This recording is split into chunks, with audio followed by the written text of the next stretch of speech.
All right, let's keep the conversation going about the newest Yankee, Cody Bellinger, and what immediate impact Yankees fans just might see from him next season with our New York Post MLB writer and reporter, Mark Sanchez.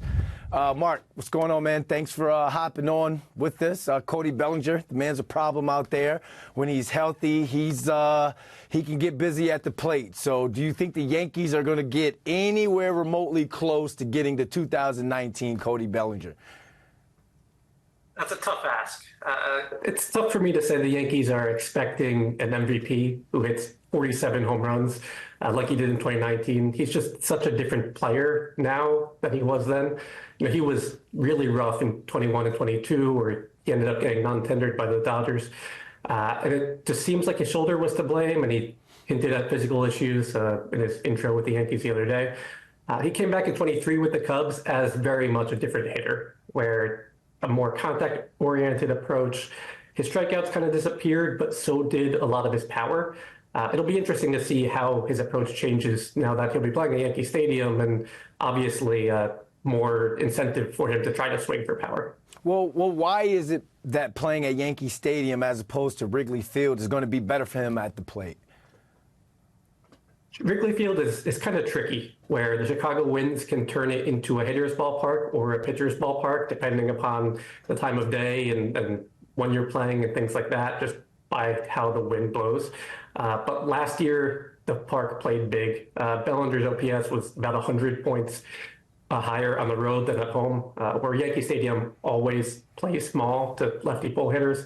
Just about all of his home runs go out to right field, where obviously there's a short porch, and the Yankees will even have 6 more games in Tampa at their minor league stadium that the Rays are now going to be using that has the exact same dimensions. So there's just more opportunity for him to pull the ball, and lefty hitters, that's a big deal with Yankee Stadium.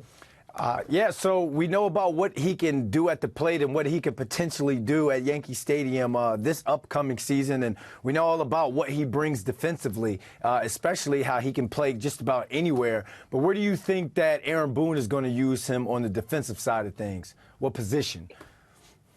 The fact he can play anywhere is really helpful. There are worlds where he plays center field or left field this year, and then opts into the final year of his contract and switches to first base if that's the Yankees need, where it's giving them flexibility now in this winter, and it could give them flexibility next year too.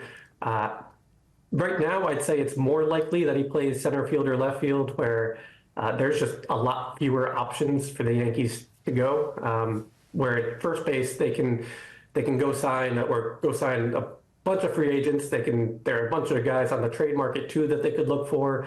Nate Lowe, Lamont Wade Jr., someone like that, and then have Bellinger in center or left and Jason Dominguez at the other. So there are combinations that they've got a lot of places to go, I guess, right now, and maybe they'll have a lot of places to go next offseason too. Yeah, I was definitely going to ask you about that. Do you think it's better off that Aaron Boone plays him at first base since they missed out on Christian Walker to the Astros? Do you think that Bellinger is a better first baseman than some of those, I guess, renter first basemen that could potentially come in for a cheaper price? It's possible, and he is a good first baseman. Like he can play a good first base. He just also plays a good outfield.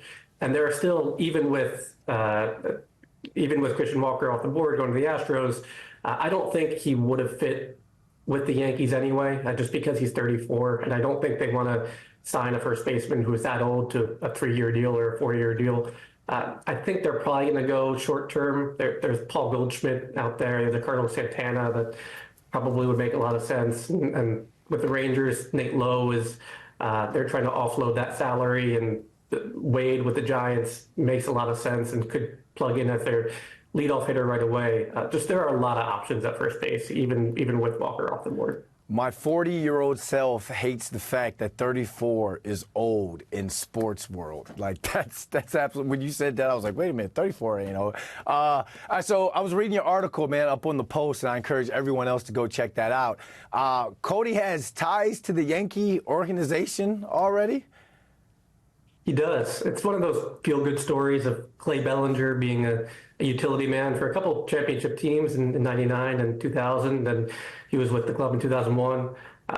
Cody was around those teams. He talked about growing up with the Pettits, and kind of living both upstate and at the old Yankee Stadium. He would hang out with the kids in the kids' room for the players' families. It's cute. And I think Yankee fans remember the name Clay Bellinger. Good association, won a few championships. Cody said his dad's excited about it. So it's a fun little subplot here. Yeah, they're going to love him in the Bronx, especially with the ties that he has. Mark, thanks for joining us, man. Have a great weekend. You too. Thanks, Brandon.